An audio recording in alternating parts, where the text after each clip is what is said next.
This episode is brought to you by Shopify. Upgrade your business with Shopify, home of the #1 checkout on the planet. Shop Pay boosts conversions up to 50%, meaning fewer carts going abandoned and more sales going cha-ching. So if you're into growing your business, get a commerce platform that's ready to sell wherever your customers are. Visit shopify.com to upgrade your selling today. Capítulo 5. Quebrantar el día de reposo. Mateo, Marcos y Lucas registran que la sanidad del paralítico fue seguida inmediatamente por el llamado y la conversión de Mateo. Él, desde luego, se convirtió en uno de los 12 y es el autor del Evangelio que lleva su nombre. Pero hasta que Jesús lo llamó al discipulado, Mateo habría sido uno de los hombres más odiados y despreciables de toda la región de Galilea. Era recaudador de impuestos, un publicano, para usar la terminología familiar de la versión Reina Valera. Por tanto, era considerado por toda la comunidad como un traidor a la nación judía. Era todo lo opuesto a los fariseos, en casi todos los aspectos concebibles. Marcos se refiere a Mateo como Leví hijo de Alfeo, Marcos 2:14. Eso, junto con el hecho de que el evangelio que escribió es profundamente judío en estilo y contenido, indica que Mateo era hebreo de nacimiento. Pero trabajaba para Roma. Era un dispuesto agente de César, estaba básicamente en asociación con el enemigo de Israel a fin de facilitar su malvada ocupación de la tierra prometida y hacer dinero para sí mismo oprimiendo al pueblo de Israel. El sistema de impuestos de Roma era también profundamente corrupto. Las tarifas eran evaluadas ambiguamente y recaudadas de modo incoherente mediante un método que se parecía más a la extorsión que a ninguna otra cosa. Los recaudadores de impuestos eran abrumadoramente deshonestos, bien conocidos por utilizar su puesto para llenar sus propios bolsillos. Oficialmente, Roma miraba hacia otro lado y les permitía hacer eso.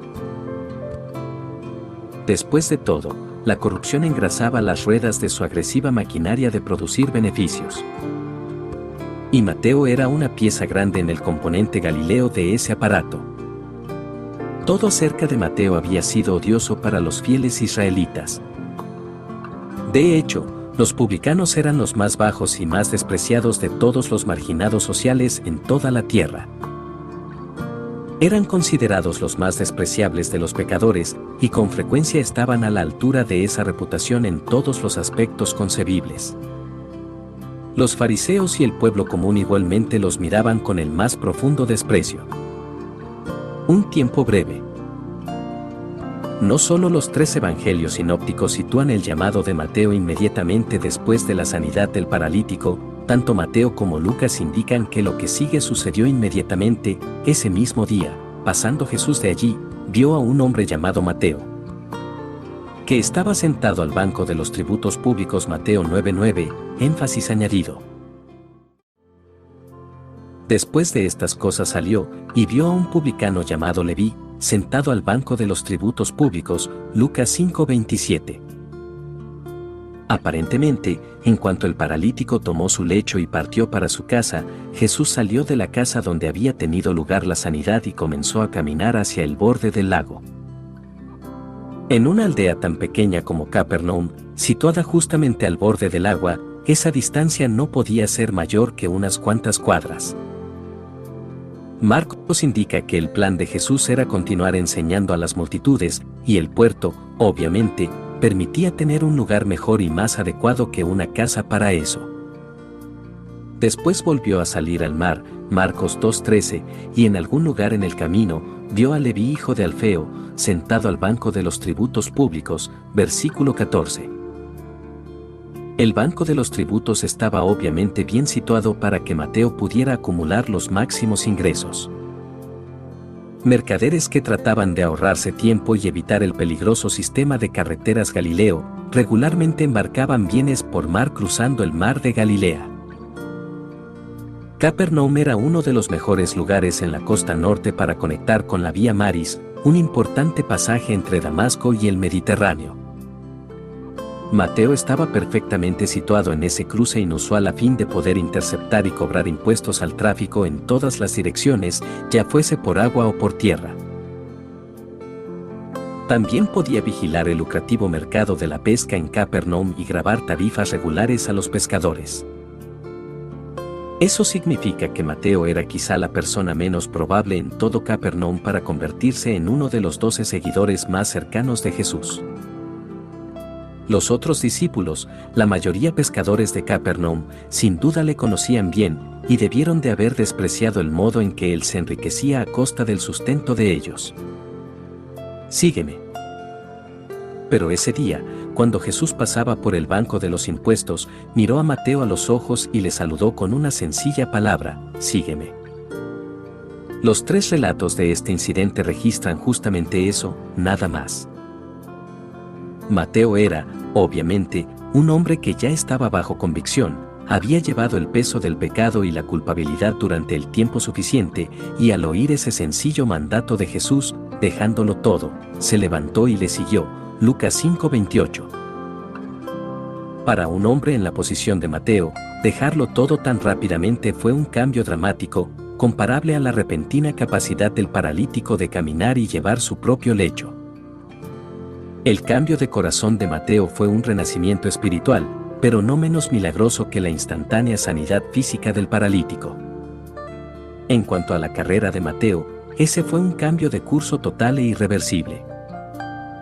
Uno no puede abandonar una comisión de impuestos romana y después pensarlo mejor y pedir regresar a ese puesto 2 días después. Pero Mateo no dudó, su repentino arrepentimiento es una de las conversiones más dramáticas descritas en la Escritura. En una aldea del tamaño de Capernaum, menos de 180 metros desde el extremo del agua hasta el perímetro norte de la aldea, es prácticamente seguro que el banco de Mateo estaba muy cerca de la casa donde Jesús sanó al paralítico. Dada la conmoción de la multitud, sería imposible que los acontecimientos de aquel día pasasen desapercibidos para Mateo. Él debió de haber aguzado el oído cuando Jesús declaró perdonados los pecados del paralítico. Él era, después de todo, un publicano y marginado social. Podemos discernir por su inmediata respuesta a Jesús que estaba totalmente harto de la vida de pecado, probablemente estuviera sintiendo la sequedad espiritual que conlleva la riqueza material ilícita. Y está claro que él estaba sintiendo el peso de su propia culpabilidad bajo la convicción del Espíritu Santo. Jesús acababa de otorgar a un desesperado cuadripléjico precisamente lo que el alma de Mateo anhelaba: perdón, limpieza y una declaración de justificación. Al venir de alguien como Jesús, quien obviamente tenía la autoridad de respaldar sus decretos, eso definitivamente habría captado la atención de Mateo. Claramente, antes de que Jesús pasase a su lado y le hablase, Mateo estaba siendo atraído a la fe debido a lo que había visto aquel día. La perspectiva de Mateo era totalmente opuesta a la de los fariseos. Él anhelaba ser libre de su pecado, ellos ni siquiera admitían que eran pecadores. No es sorprendente que la respuesta de Mateo a Jesús fuese tan inmediata. ¿Por qué se relaciona con publicanos y pecadores? Mateo decidió hacer una recepción de celebración para Jesús aquel mismo día. Como todos los nuevos convertidos, él quería desesperadamente presentar a Jesús a todos los amigos posibles sin dilación alguna. Por tanto, abrió su hogar e invitó a Jesús como invitado de honor. Lucas dice que había mucha compañía de publicanos y de otros que estaban a la mesa con ellos, Lucas 5:29. Los otros serían, desde luego, el tipo de personas de los bajos fondos que estaban dispuestos a socializar con un grupo de publicanos. En otras palabras, esa reunión no habría incluido a ninguno de los regulares de la sinagoga local. Que un rabino estuviera dispuesto a fraternizar en una fiesta con tales personas era totalmente repugnante para los fariseos. Estaba diametralmente opuesto a todas sus doctrinas sobre separación e impureza ceremonial. Ahí estaba otro de los asuntos preferidos de los fariseos, y Jesús estaba violando abiertamente sus estándares, sabiendo totalmente bien que ellos le observaban de cerca. Desde la perspectiva de ellos, debió de haber parecido como si él estuviera deliberadamente alardeando de su desprecio por su sistema. Porque él lo hacía. Recordemos un hecho importante que subrayamos en el capítulo anterior: todo el roce que ha tenido lugar abiertamente hasta aquí entre Jesús y la élite religiosa de Israel ha sido completamente a instigación de él. Según conocemos por la Escritura, ellos aún no habían expresado ni una sola crítica no provocada ni acusación pública contra él. Aún ahora, los fariseos no fueron lo bastante valientes para quejarse a Jesús directamente. Still getting around to that fix on your car? You got this. On eBay, you'll find millions of parts, guaranteed to fit. Doesn't matter if it's a major engine repair or your first time swapping your windshield wipers. eBay has that part you need, ready to click perfectly into place. For changes big and small. Loud or quiet. Find all the parts you need at prices you'll love. Guaranteed to fit every time. But you already know that. eBay. Things, people, love. Eligible items only. Exclusions apply. Buscaron a sus discípulos y murmuraron sus protestas a ellos. Una vez más, los 3 evangelios sinópticos subrayan que los fariseos llevaron su queja a los discípulos. Fue un cobarde intento de golpear de repente a Jesús, provocando en cambio un debate con sus seguidores. Me gusta el modo en que lo dice Lucas: y los escribas y los fariseos murmuraban contra los discípulos, Lucas 5:30. Pero Jesús lo oyó, Mateo 9:12, Marcos 2:17, y respondió a los fariseos directamente, con una sola afirmación que se convirtió en su lema definitivo para su relación con el farisaico Sanedrín y su clase: los sanos no tienen necesidad de médico, sino los enfermos. No he venido a llamar a justos, sino a pecadores, Marcos 2:17. Para los pecadores y recaudadores de impuestos que buscaban alivio de la carga de su pecado, Jesús no tenía otra cosa sino buenas noticias. Para los farisaicos expertos religiosos, él no tenía nada que decir. ¿Duro? Según los estándares posmodernos, eso era algo muy estridente que decir. Y, como muchas personas hoy día enseguida señalarían, no había prácticamente posibilidad alguna de que un comentario como ese ayudase a influenciar a los fariseos hacia el punto de vista de Jesús. Era más probable que aumentase la hostilidad de ellos contra él. Y aún así, era lo correcto que él tenía que decir en ese momento. Era la verdad que ellos necesitaban oír. El hecho de que ellos no estuvieran abiertos a ello no alteró el compromiso de Jesús de hablar la verdad, sin atenuarla, sin dirigirla para que encajase en los gustos y preferencias de su audiencia. Sin dejar a un lado los hechos del Evangelio para hablar en cambio a las necesidades sentidas de ellos. Los fariseos evidentemente no tenían respuesta alguna para Jesús. Ninguno de los evangelios registra nada más que ellos dijeran.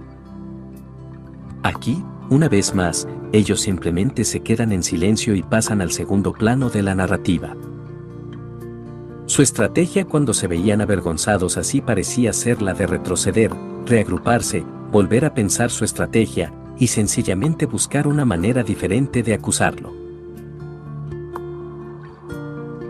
Cada vez, ellos regresaban más decididos y con un poco más de valentía. Sus intentos de desacreditar a Jesús no habían acabado, de ninguna manera. De hecho, los fariseos solo habían comenzado a luchar. El conflicto se cristaliza. En algún momento no mucho después de aquel día trascendental en Capernaum, Jesús hizo otro viaje a Judea. Juan es el único de los evangelios que menciona que Jesús fue a Jerusalén, otra vez, a celebrar uno de los días festivos anuales, cerca del punto medio de sus 3 años de ministerio. El incidente está registrado en el capítulo 5 del Evangelio de Juan. Si a primera vista parece ser demasiado pronto para estar a mitad de camino en el ministerio de Jesús, se debe a que Juan realmente condensa toda la primera fase galilea del ministerio público de Jesús, aproximadamente un año entero, en unos cuantos versículos al final del capítulo 4.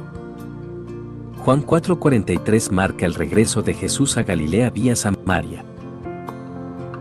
Juan 4:45-54 describe después la sanidad del hijo de un noble, la cual tuvo lugar en Capernaum mientras Jesús estaba en Caná durante la primera parte de su trabajo itinerante.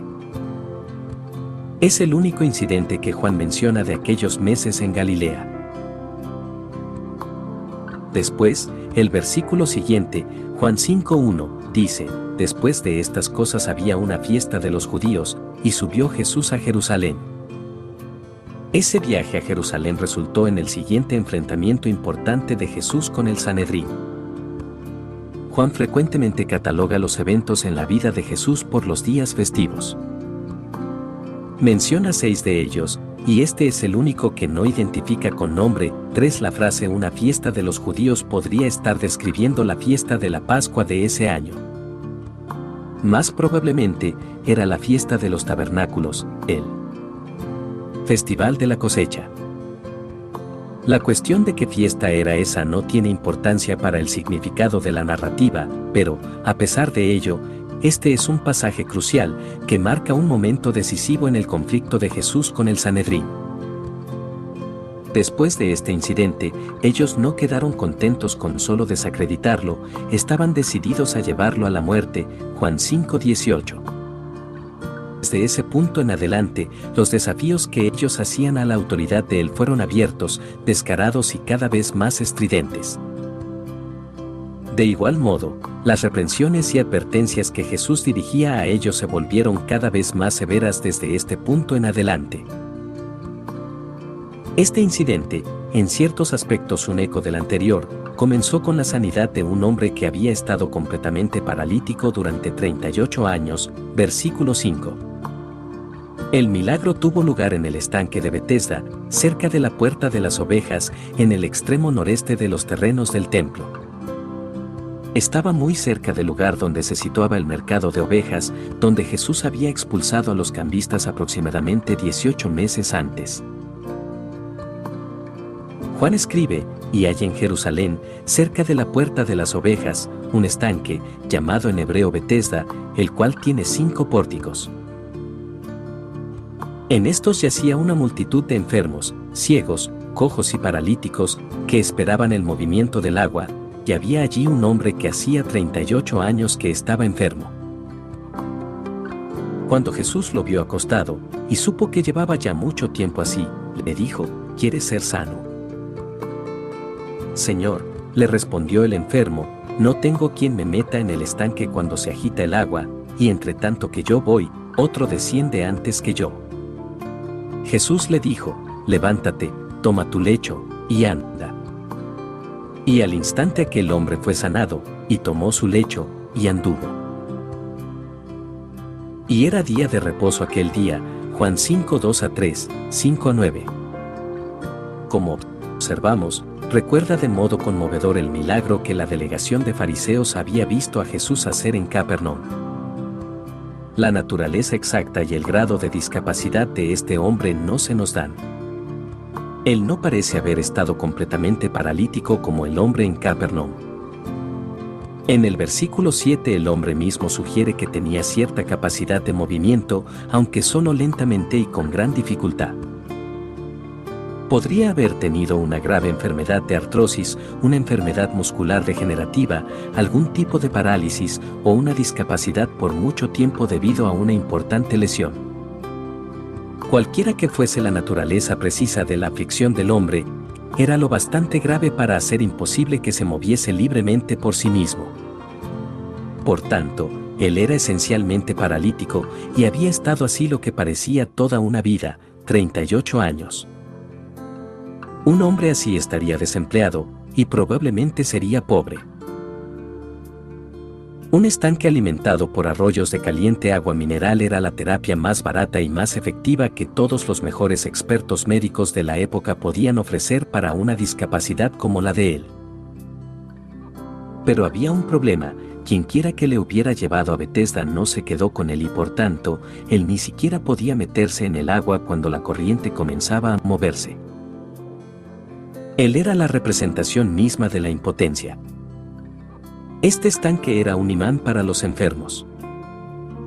Sus 5 galerías cubiertas cobijaban a una multitud de enfermos, ciegos, cojos y paralíticos que esperaban el movimiento del agua. Versículo 3. Cada uno de ellos sin duda habría estado contento de ser sanado. Pero, en esta ocasión, Jesús pasó al lado de todos ellos y señaló a este único hombre. Se acercó a él individualmente y habló con él en privado. Le hizo una pregunta cuya respuesta parecería ser obvia: ¿quieres ser sano? Versículo 6. La respuesta del hombre revela lo que había en su mente. Estaba frustrado y desalentado. Evidentemente, en el momento preciso en que Jesús se acercó a él, el hombre estaba allí tumbado y pensando en la amarga ironía de su situación. Estaba a escasos metros de la poca ayuda que tenía a su disposición y, sin embargo, no tenía beneficio alguno para él porque, cuando las aguas se movían, él no podía meterse en el estanque antes de que otros le adelantaran y le dejaran atrás. Era una exasperante indignidad para él, y claramente estaba pensando en ello cuando Jesús se acercó a él. Me gusta el comentario de D. A. Carson sobre la respuesta del hombre a Jesús. Versículo 7 se lee menos como una respuesta apta y sutil a la pregunta de Jesús que como las ariscas quejas de un hombre viejo y no muy perceptivo que cree que está respondiendo a una pregunta estúpida. El hombre parece haber creído que era importante ser el primero en entrar al estanque en cuanto las aguas eran agitadas, véase nota 5 de este capítulo. Él no buscaba a alguien que le ofreciera su brazo para sostenerlo y llevarlo firmemente mientras él se metía en el estanque lo mejor que pudiera. En cambio, la frase utilizada en el versículo 7 podría traducirse literalmente: no tengo a nadie que me lance al estanque cuando las aguas se mueven. Quizá estuviera insinuando que si Jesús estaba realmente interesado en el bienestar de un paralítico, debería quedarse a su lado hasta que las aguas volvieran a moverse, y después lanzar rápidamente al hombre al estanque. No te es lícito llevar tu lecho. Nadie podía andar por Jerusalén transportando nada el día de reposo, y mucho menos una camilla lo bastante grande para un hombre adulto, sin que el ojo crítico de algún fariseo lo agarrara. Especialmente estando tan cerca del templo. Como era previsible, antes de que el hombre anteriormente discapacitado se hubiera alejado mucho del estanque de Betesda, un grupo de autoridades religiosas le detuvieron y desafiaron su derecho a llevar su propio lecho el día de reposo. Juan se refiere a los principales interlocutores como los judíos, que en el Evangelio de Juan casi siempre significa autoridades religiosas reconocidas y de alto rango. Por tanto, esos hombres probablemente fuesen miembros del Sanedrín. Le dijeron: es día de reposo, no te es lícito llevar tu lecho. Juan 5:10. El hombre explicó que acababa de recibir una sanidad milagrosa y que el que me sanó, él mismo me dijo: toma tu lecho y anda. Versículo 11. No pasemos por alto el hecho de que aquellas autoridades religiosas estaban más preocupadas por las tradiciones del día de reposo, hechas por el hombre, de lo que estaban por el bienestar de un hombre que había sufrido por tanto tiempo. Ellos actuaban como chicos de intermedia en lugar de como seres humanos maduros. Ya bastaba de sus afirmaciones de superioridad moral. Aún la mayoría de las personas a las que los fariseos miraban con desprecio hubieran respondido mejor de lo que ellos lo hicieron. Cualquiera con una pizca de sentimientos y un básico sentimiento de humanidad se habría regocijado de modo natural con el hombre por su buena fortuna. La simple curiosidad nos impulsaría a la mayoría de nosotros a pedir más detalles sobre lo que había sucedido y cómo una sanidad tan maravillosa después de una aflicción por tanto tiempo se había producido de repente. Se necesita una marca peculiar de fariseísmo hiperreligioso para que cualquiera se comporte de forma tan despiadada como lo hicieron aquellas autoridades judías. Ellos pasaron por alto totalmente el glorioso triunfo de la sanidad y demandaron saber de forma precisa quién le había sanado, a fin de poder llevar su queja a cualquiera que le hubiera dicho a ese hombre que estaba bien que llevase su lecho. Pero Jesús ya se había mezclado entre las multitudes. El breve encuentro en Betesda había sido tan inesperado y se llevó a cabo con tanta rapidez que el hombre ni siquiera había tenido tiempo para descubrir quién era el que le sanó. Jesús se iguala a sí mismo con Dios. Aparentemente, el hombre estaba en algún lugar entre Siloé y el templo cuando le detuvieron y le desafiaron. Eso significaría que caminó una distancia muy corta antes de ser acusado de quebrantar el día de reposo. No está totalmente claro si él ya se dirigía hacia el templo.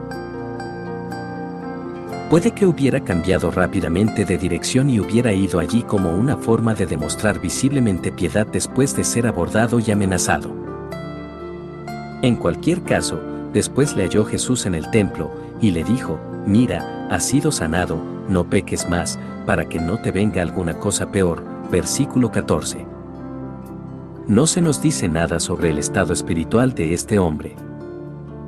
Jesús no declaró perdonados sus pecados, como hizo en el caso del paralítico en Capernaum. Tampoco comentó Cristo sobre la fe del hombre, como hacía con frecuencia cuando sanaba a personas, por ejemplo, Mateo 9:22, Marcos 10:52, Lucas 7:50, 17:19. El hecho de que él estuviera en el templo es la única pista que tenemos de que tuviera algún interés espiritual. Una vez más, su motivo para ir allí en un principio no está claro. Pero la solemne advertencia de Jesús al hombre sugiere que su enfermedad original puede que hubiera sido una consecuencia directa o un castigo divino de algún pecado en el cual él había participado. El tiempo verbal que Jesús utilizó significa literalmente «no sigas pecando».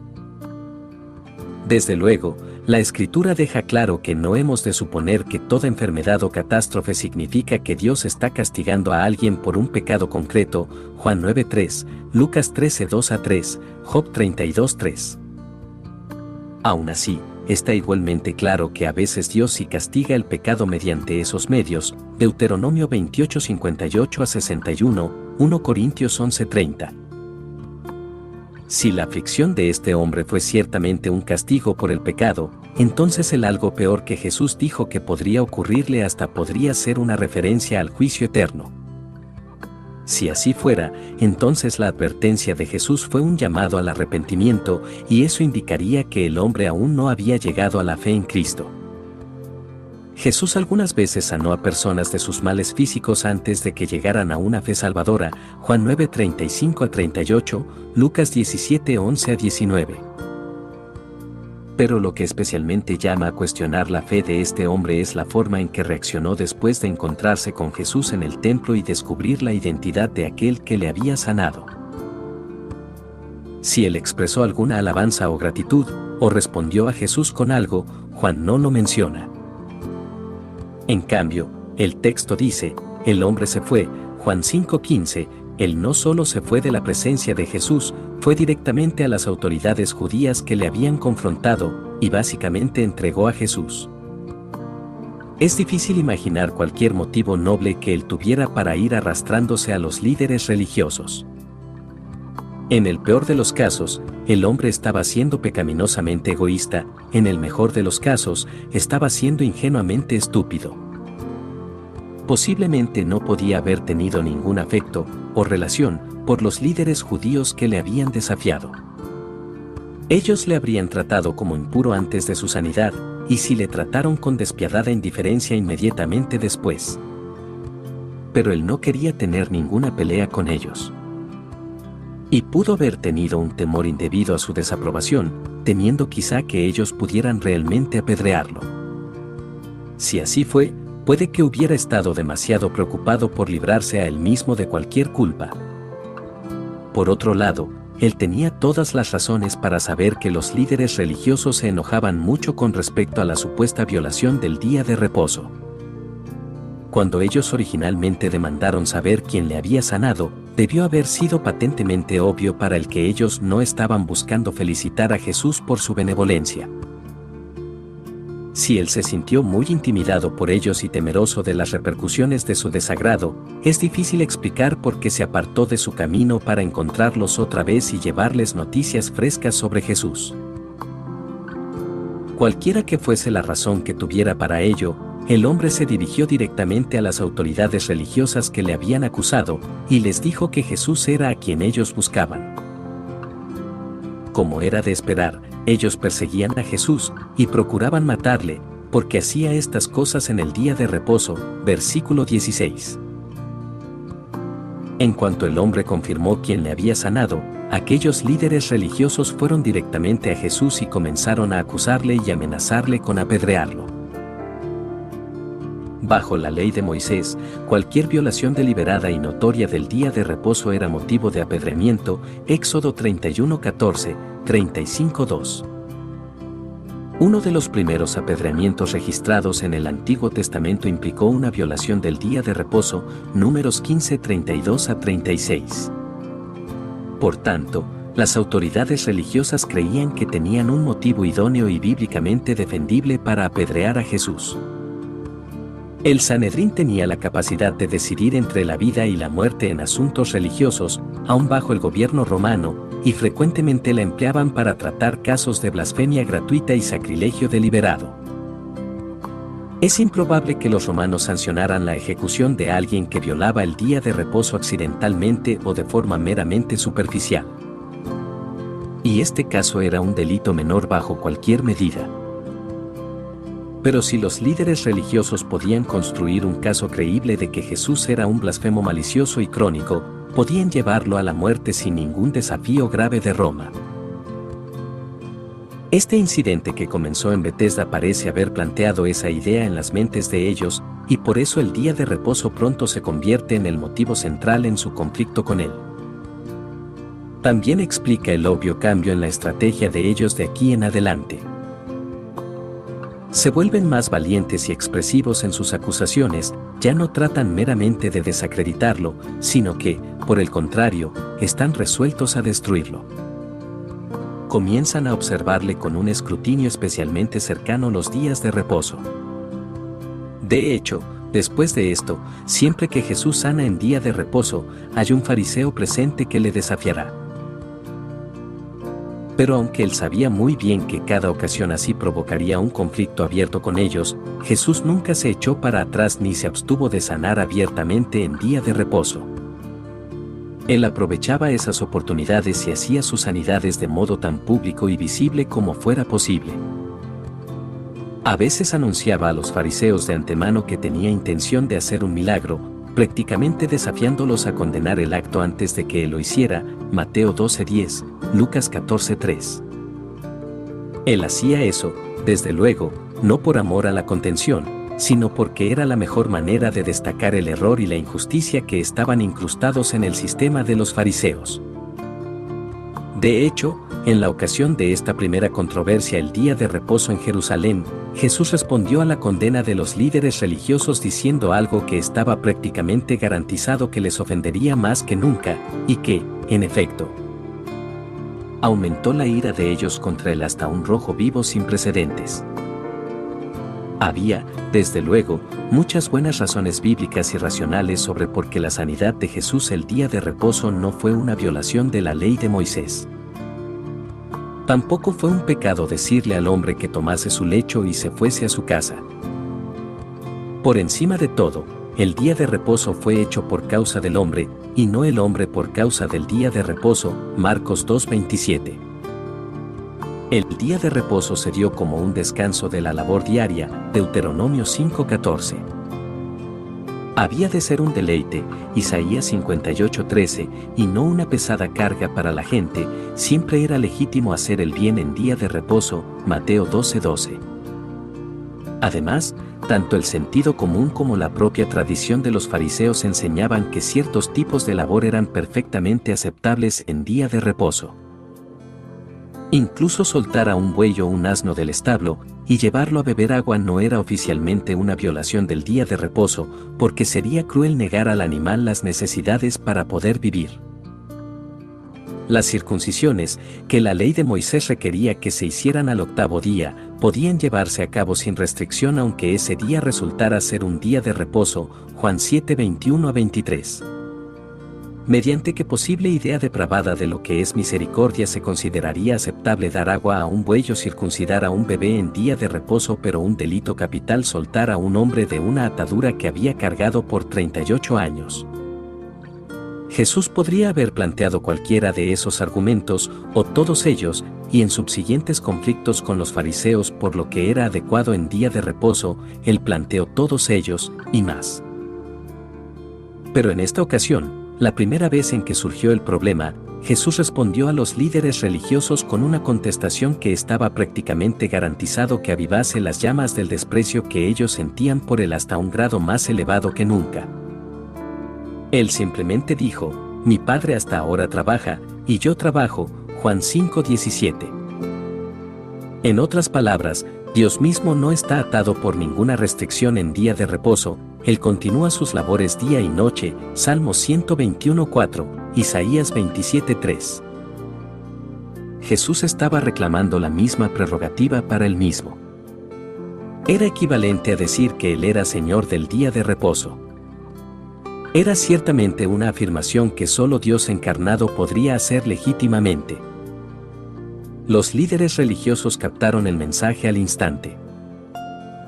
Ya le estaban persiguiendo e insinuando que él debiera ser apedreado, aún antes de que él hiciera ese comentario. Pero ahora el ánimo de ellos dio un giro para peor, por esto los judíos aún más procuraban matarle, porque no solo quebrantaba el día de reposo, sino que también decía que Dios era su propio Padre, haciéndose igual a Dios, Juan 5:18. La acusación era bastante cierta, sin duda, él se estaba igualando a sí mismo a Dios. El punto resulta familiar, pues es el mismo asunto que los llevó a pensar que era culpable de blasfemia en Capernaum. ¿Quién puede perdonar pecados sino solo Dios? Lucas 5:21. En esa ocasión, él había respondido con una demostración de su autoridad para sanar a un hombre cuya cura claramente requería poder creativo divino. Eso les hizo callar, pero ahora él estaba siendo mucho más explícito, afirmando que Dios era su Padre.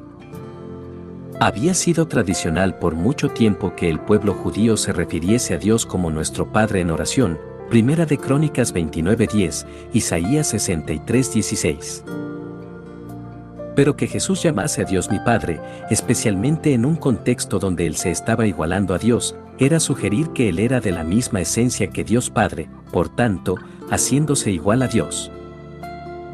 Esta, a propósito, es solo la tercera vez en la cronología de los relatos de los evangelios donde se registra que Jesús utilizó esa expresión públicamente. La primera vez fue cuando tenía 12 años de edad, cuando les dijo a sus padres: ¿por qué me buscabais? ¿No sabíais que en los negocios de mi Padre me es necesario estar? Lucas 2:49.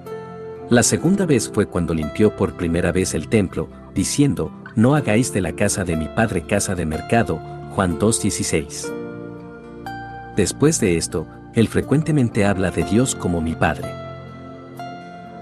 En esta ocasión, sin embargo, él estaba precisamente desvelando por primera vez de modo tan explícito en público la verdad de que él era el Hijo unigénito de Dios, no solo un profeta o un brillante rabino, sino plenamente Dios encarnado. En cuanto él usó esa expresión aquí, todo el infierno se desató contra él. La mayoría de los líderes religiosos de Israel, que ya eran sus enemigos jurados, procuraba matarlo.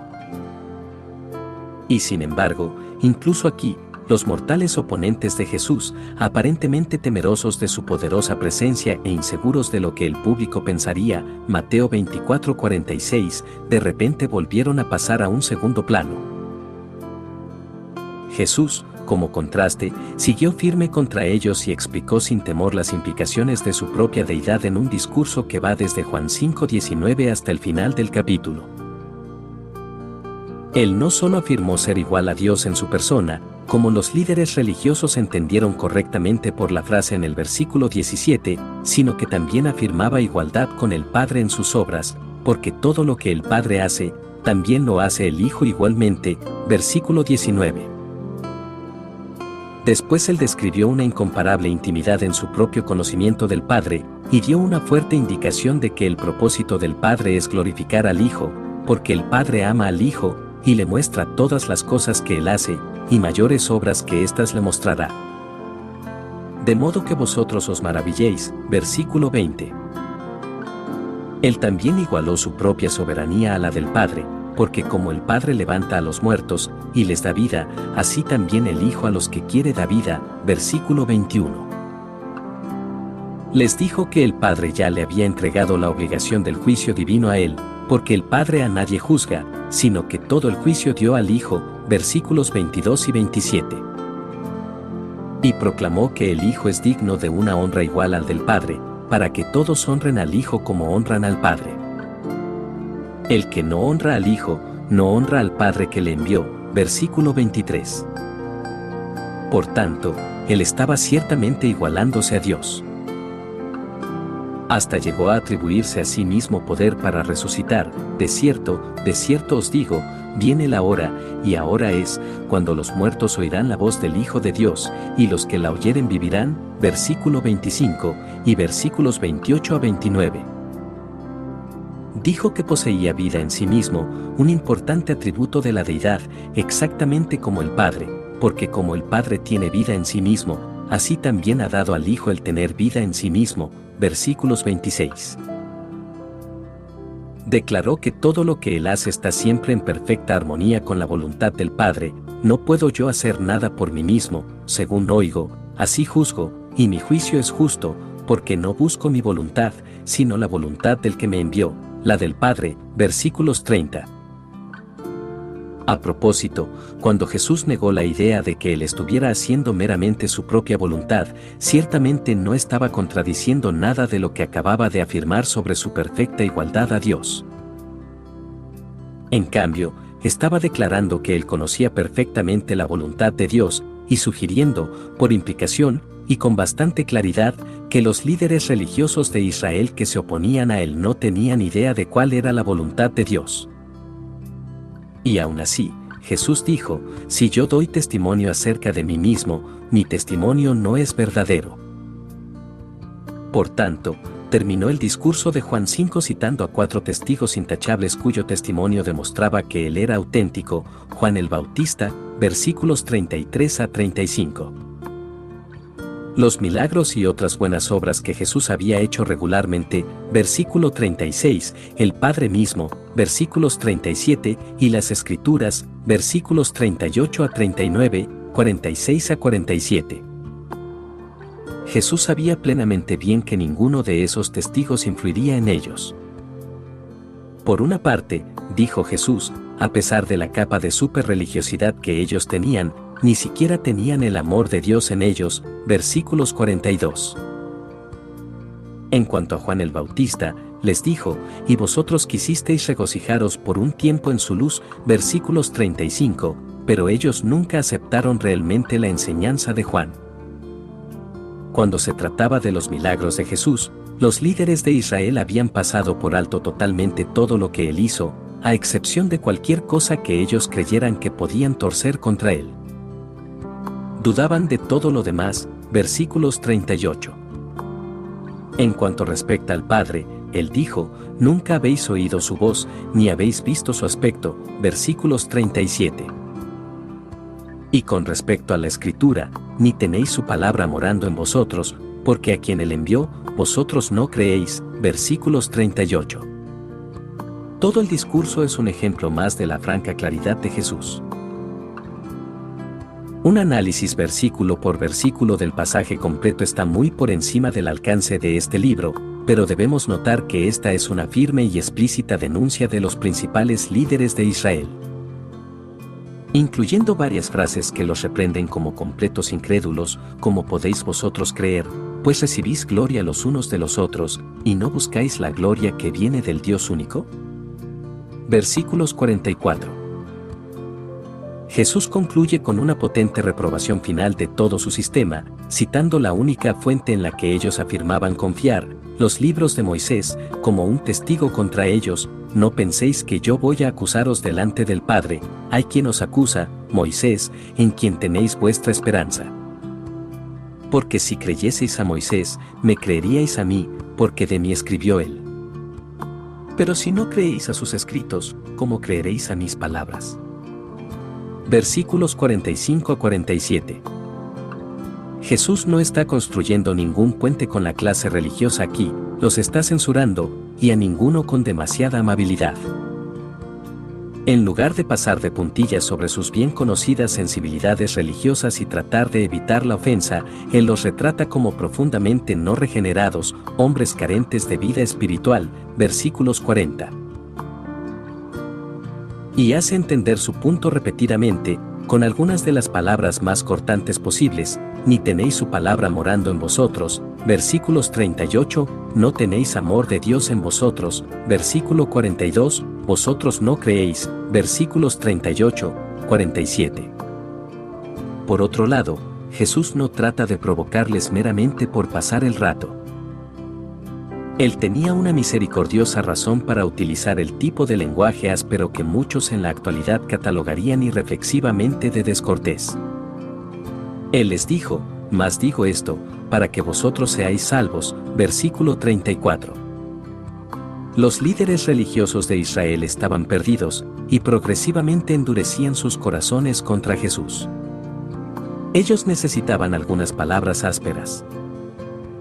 Él no permitiría que ellos lo ignorasen a él, o ignorasen su verdad, bajo el disfraz de mostrarles el tipo de deferencia y de honra pública que ellos anhelaban. ¿Podría Jesús haber evitado más conflictos con el Sanedrín simplemente suavizando su mensaje un poco y manteniendo un cordial coloquio con el Consejo Judío aquí? ¿Podía haber suavizado la oposición de ellos desde un principio amortiguando sus críticas a ellos? Es posible que ellos le hubieran dejado tranquilos si él simplemente les hubiera mostrado el tipo de respeto que ellos anhelaban en contextos públicos, reservándose sus desacuerdos para contextos privados, amigables y personales. Quizá. Pero eso no habría servido a la causa de la verdad, y el precio de la cesión con la élite religiosa de Israel habría sido la pérdida de redención para todos los pecadores.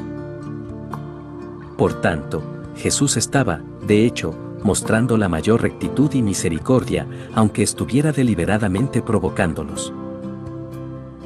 Las consecuencias.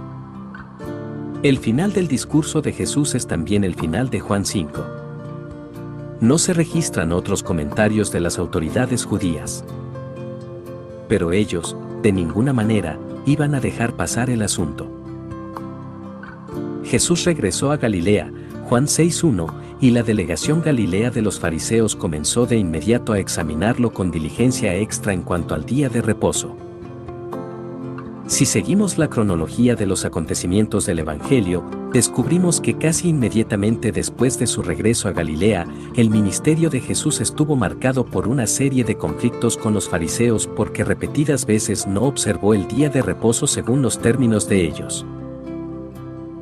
El primer conflicto galileo por el día de reposo sucedió cuando algunos fariseos observaron a los discípulos de Jesús recogiendo granos a medida que su camino les llevaba por unos sembrados en día de reposo.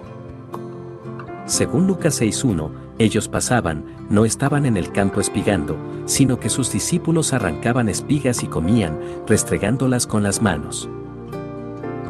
Según el pensamiento de los fariseos, el movimiento de restregar las manos, que separaba el grano de la paja, técnicamente era una forma de aventar, por tanto, era trabajo, y estaba prohibido el día de reposo según sus reglas. Ellos desafiaron a Jesús, él defendió los actos de sus discípulos con un múltiple argumento del Antiguo Testamento. Él señaló en primer lugar que David había comido los panes del tabernáculo cuando tuvo hambre, Mateo 12:3-4. En ese oscuro incidente del Antiguo Testamento, 1 de Samuel 21:3-6, David y sus hombres tenían mucha hambre, y buscaron descanso y refugio cerca del tabernáculo. Los panes de la proposición que estaban sobre el altar acababan de ser sustituidos por pan fresco, versículo 6. Aún después de haber sido retirados del altar, esos panes eran considerados santos y normalmente estaban reservados solo para los sacerdotes. Pero David pidió el pan de todos modos, señalando que sus hombres estaban ceremonialmente limpios, versículo 5, y el pan era entonces técnicamente común. Por tanto, el sacerdote aceptó y les dio los panes. Ni David, ni sus hombres, ni el sacerdote fueron condenados nunca en la Escritura por ese acto. Jesús citó eso como prueba de que las obras por necesidad y los actos de bondad sobrepasan a los estrictos requisitos de la ley ceremonial, y así, tales obras pueden hacerse en día de reposo. Como más evidencia, señaló que los sacerdotes en el templo debían trabajar el día de reposo, Mateo 12:5. Citando Oseas 6:6, dijo entonces, y si supieseis qué significa, misericordia quiero, y no sacrificio, no condenaríais a los inocentes. Versículo 7. Él estaba haciendo una clara distinción entre la importancia moral de la ley, misericordia, y sus características ceremoniales, sacrificio, y sugiriendo que la intención moral de la ley siempre triunfa sobre los insignificantes detalles ceremoniales. Él estaba haciendo una clara distinción entre la importancia moral de la ley, misericordia, y sus características ceremoniales, sacrificio, y sugiriendo que la intención moral de la ley siempre triunfa sobre los insignificantes detalles ceremoniales. Esa, desde luego, es la misma lección a la que él señaló en el caso de David cuando comió el pan de la proposición. Esta fue la ocasión en que él hizo estas dos afirmaciones definitivas explicando por qué se negaba a inclinarse ante el legalismo fariseo en cuanto al día de reposo. El día de reposo fue hecho por causa del hombre, y no el hombre por causa del día de reposo. Por tanto, el Hijo del Hombre es Señor aún del día de reposo. Marcos 2:27-28. Llenos de ira. Poco tiempo después de eso, en otro día de reposo, Lucas 6:6, él sanó a un hombre que tenía una mano seca en una sinagoga donde él había ido a enseñar. Lucas dice claramente, y le acechaban los escribas y los fariseos, para ver si en el día de reposo lo sanaría, a fin de hallar de qué acusarle. Versículo 7. Una vez más, Jesús hizo algo deliberadamente que sabía que causaría fricción. Plenamente consciente de que los fariseos le estaban observando de cerca y que estarían profundamente ofendidos si él sanaba a ese hombre en día de reposo, Jesús llamó al hombre al frente de la sinagoga y realizó la sanidad de forma tan enfáticamente pública como pudo. Hasta precedió la sanidad desafiando abiertamente el error de los fariseos. Os preguntaré una cosa, ¿es lícito en día de reposo hacer bien o hacer mal? ¿Salvar la vida o quitarla? Versículo 9. Lucas sugiere que Jesús entonces estableció deliberadamente contacto visual con cada uno de sus adversarios eclesiásticos justamente antes de sanar al hombre, y mirándolos a todos alrededor, dijo al hombre, extiende tu mano. Versículo 10. Fue uno de esos innegables milagros divinamente producidos que implicaban el poder de crear. El brazo que había estado seco, significando que estaba retorcido y físicamente deformado, fue sanado al instante. ¿Quién podría dudar de que ese era el poder de Dios demostrado? Pero los fariseos que allí estaban no fueron movidos por el milagro. En cambio, se enfurecieron contra Jesús. Y ellos se llenaron de furor. Versículo 11. La sabiduría convencional de nuestra época sugeriría que la forma en que Jesús manejó sus diferencias con aquellos fariseos no fue correcta. ¿Qué esperaba él lograr haciendo algo que sabía que enfurecería a los fariseos? ¿Por qué no, en cambio, llevarlos a un lado e intentar corregirlos en privado? ¿Por qué provocó él a propósito una pelea con ellos en lugar de tratar de hacer la paz con ellos? Y si era necesario corregir sus puntos de vista sobre el día de reposo, ¿no sería mejor mantener ese conflicto entre él y ellos? ¿Por qué provocó él a aquellos hombres delante de una multitud de laicos en un lugar de adoración? ¿Por qué elegir esa pelea con ellos por un asunto que era tan importante para ellos? Pero una vez más, Jesús no estaba provocando a los fariseos por pasar el rato o por placer. Además, esta disputa no se trataba meramente de quien tenía la perspectiva correcta de la ceremonia. El asunto mayor y subyacente seguía siendo el principio de la justificación y cómo los pecadores pueden estar en paz con Dios. La justificación no se gana por el mérito, ni se obtiene mediante rituales. La verdadera justicia no puede ganarse mediante obras humanas, sino que el perdón y la plena justificación se dan gratuitamente a aquellos que creen. En otras palabras, la diferencia entre Jesús y los fariseos no era que tuvieran costumbres diferentes en cuanto a cómo observar el día de reposo, era que mantenían puntos de vista contradictorios sobre el camino de salvación. Esa verdad era demasiado importante para enterrarla bajo la manta de una cortesía artificial. El Evangelio debe ser defendido contra las mentiras y la falsa enseñanza, y el hecho de que la verdad del Evangelio con frecuencia ofende hasta a las personas más distinguidamente religiosas no es nunca una razón para intentar suavizar el mensaje o atenuarlo. Jesús mismo es nuestro modelo para eso. Los escribas y fariseos en Lucas 6 quedaron tan profundamente ofendidos por Jesús que se reunieron después y hablaban entre sí qué podrían hacer contra Jesús, versículo 11. Marcos 3:6 dice, y salidos los fariseos, tomaron consejo con los herodianos contra él para destruirle. El rumbo de las autoridades religiosas estaba establecido, y sus corazones se iban endureciendo firmemente. Su determinación de ver muerto a Jesús de repente se había desarrollado y convertido en un complot en toda regla. Quedaban aún por llegar muchos más conflictos, y ni Jesús ni sus adversarios religiosos mostraron señal alguna de echarse atrás.